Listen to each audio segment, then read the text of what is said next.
Bienvenue à tous et à toutes sur ma chaîne YouTube Yasara. Alors je me présente pour le nouveau.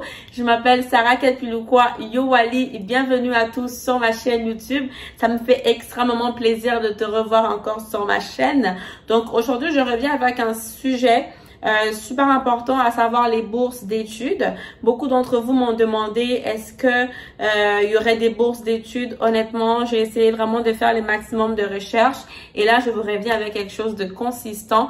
Donc si tu n'es pas encore abonné à ma chaîne YouTube, je t'invite à t'abonner, à liker ma vidéo ou mes vidéos si jamais le contenu de ma chaîne YouTube te plaît et à partager cette vidéo à ton entourage.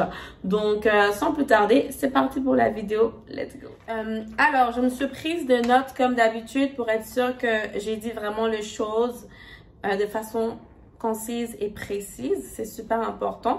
Donc ils disent ici qu'il existe différents types de bourses qui pourraient vous aider à financer une partie de vos études au Québec. Voici quelques exemples. Ils disent qu'il y a les bourses, premièrement les bourses d'exemption du montant forfaitaire. Qu'est-ce que c'est? Ils disent qu'en vertu d'entente de réciprocité conclue entre le Québec et certains pays, vous pourriez être exempté du paiement du montant forfaitaire applicable aux étudiants étrangers et payer les mêmes droits de scolarité qu'un étudiant québécois. La liste de ces pays est publiée dans le site du ministère de l'Éducation et du ministère de l'Enseignement supérieur. Alors, si jamais vous faites partie d'un de ces pays, donc vous pouvez bénéficier en fait de cette bourse-là. Je vais vous mettre tous les liens en barre d'informations. Puis je vais essayer de faire une capture de certains pays. Je vais vous le mettre ici pour que vous ayez en fait une image à peu près.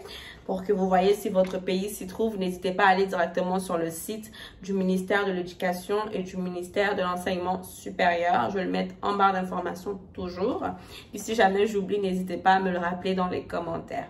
Également, ils disent les autres bourses d'études. Il existe d'autres bourses d'études. Pour cela, renseignez-vous auprès du ministère de l'Éducation de votre pays ou de l'établissement québécois où vous souhaitez étudier au sujet des bourses d'études disponibles. Sachez toutefois qu'elles ne sont souvent accordées qu'aux étudiants des cycles supérieurs le plus méritants. Donc, comme je disais, moi, je sais que la plupart des bourses sont données pour le doctorat, donc le PhD, tout ça. Fait que le baccalauréat, il y en a, mais c'est pas assez pour débourser pour toute une année. Mais bon, ça encore, ça dépend des établissements d'enseignement. Il faudrait vraiment que vous ayez voir directement sur le site. Donc, ils disent, vous pouvez aussi vous informer auprès de l'ambassade du Canada, de la délégation générale du Québec et de son représentant dans votre pays ou auprès des organismes suivants. Les Affaires mondiales Canada, Agence universitaire de la francophonie, Bureau canadien de l'éducation internationale, la Banque mondiale, Centre de recherche pour le développement international, Fonds de recherche du Québec, Nature et technologie, Organisation des États américains, l'Organisation des Nations unies, et puis Programme canadien et international, des bourses d'études. Voici un peu la liste de certains organismes qui peuvent donner des bourses si jamais vous voulez étudier au Canada. Ils disent ensuite que les exemptions de droits de scolarité supplémentaires exigées des élèves et des étudiants internationaux. Ça permet aux élèves et aux étudiants internationaux sélectionnés d'être exemptés de droits de scolarité supplémentaires normalement exigés pour la poursuite de leurs études au Québec. Donc, cette mesure permet de bénéficier des mêmes droits de scolarité, comme je l'ai dit tantôt, que les étudiants québécois pour les études en formation professionnelle, en formation collégiale, technique et en formation universitaire. Donc, il faut vraiment te renseigner directement sur le site. Je vais vous mettre le lien en barre d'infos. Ils disent ici que la clientèle admissible, les catégories des personnes qui peuvent, à certaines conditions, être exemptées des montants supplémentaires sont les élèves et étudiants exemptés en vertu de quotas d'exemption qui sont gérés à la formation professionnelle par l'organisme éducation internationale et au collégial par la Fédération des cégeps. Donc, il y a des cégeps qui donnent des bourses d'exemption. Pour cela, il faut vraiment que vous soyez premièrement, déjà inscrit dans un cégep, puis que vous voyez si vous répondez aux critères d'admissibilité pour pouvoir bénéficier de ces bourses d'exemption. Ils disent aussi que la clientèle admissible, deuxièmement, ça peut être les bénéficiaires de bourses d'excellence du gouvernement du Québec. Si jamais vous pouvez aller voir sur le site du gouvernement du Québec, il y a des bourses d'excellence.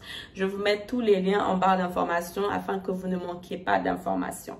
Ils disent aussi les personnes admissibles sont par exemple des étudiants en formation universitaire provenant d'un pays où une entente est signée entre le gouvernement du Québec et leur gouvernement ou une organisation internationale. Comme je vous l'ai dit tantôt, les Nations Unies, l'Organisation des États américains, c'est pas mal des organisations qui fournissent aussi des bourses, mais encore, il y a aussi des États qui ont signé des ententes avec le Québec afin de pouvoir donner des bourses d'exemption aux habitants de ces pays-là, donc aux futurs étudiants qui viendraient étudier au Canada. Ensuite, ils disent que ça pourrait aussi être les étudiants inscrits à des cours en langue, en littérature française ou encore en études québécoises qui étudient à temps plein dans un programme de grades universitaires. Donc, quand on parle de grades universitaires, on parle de bac, maîtrise, doctorat. Donc, c'est pas mal ça. Il y a une panoplie des listes, en fait, une panoplie, pardon, des personnes qui peuvent appliquer pour les bourses disponibles. Donc, je vais vous mettre toutes les informations en barre d'informations. Et espérant quand même que cette vidéo a pu vous apporter des éclaircissements. Donc, j'ai fait un récapitulatif. Donc, il y a des cégeps qui accordent des bourses, mais encore, il faudrait que vous soyez déjà sur place et que vous soyez inscrit pour pouvoir appliquer à ces bourses d'exemption. Et pour la plupart des personnes, je sais, qui viennent faire ici un doctorat, la plupart bénéficient de ces bourses-là. Donc, ils se retrouvent à payer le même montant que les étudiants canadiens, à peu près 1000 ou 2000 ou 3000 maximum par trimestre, à la place de 10 000 comme un étudiant normal international. Donc, voilà. Donc, toutes les informations vont être en barre d'informations. N'hésitez pas à aller visiter ces sites. N'hésitez pas à vous renseigner au maximum. Et aussi, n'oubliez pas qu'il y a des bourses d'excellence. Si vous avez des meilleures notes possibles, vous pouvez toujours appliquer pour avoir une bourse parce que vous êtes très intelligent. Donc voilà, ça faisait un peu le tour de la vidéo. Elle est très courte, mais j'espère qu'elle vous aura plu. Si cela est le cas, abonnez-vous, likez, partagez la vidéo à votre entourage. Et on se dit à très bientôt pour une prochaine vidéo. Ciao, ciao. Hey, banaye, hey, banaye, yeah, yeah.